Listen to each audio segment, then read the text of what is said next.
নমস্কাৰ আজি কৰি দেখাবলৈ লৈছোঁ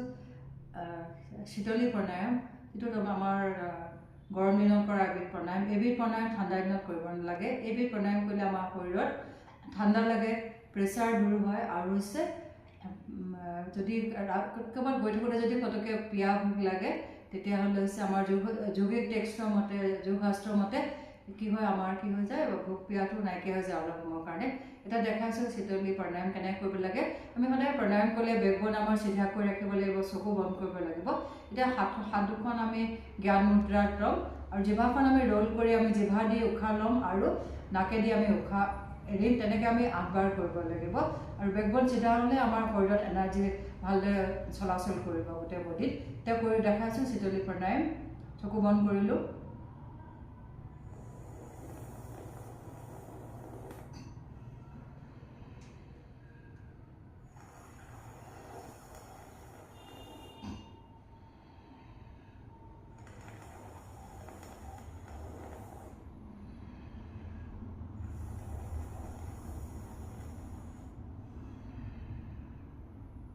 এনেকৈ আপোনালোকে 10 বাৰ প্ৰেক্টিছ কৰিব কিন্তু ঠাণ্ডা দিনত এইটো প্ৰণায়াম কৰিব নালাগে আৰু কাৰোবাৰ যদি কফ থাকে এজমেটিক প্ৰব্লেম থাকে তেনেকুৱা মানুহেও এইটো প্ৰণায়াম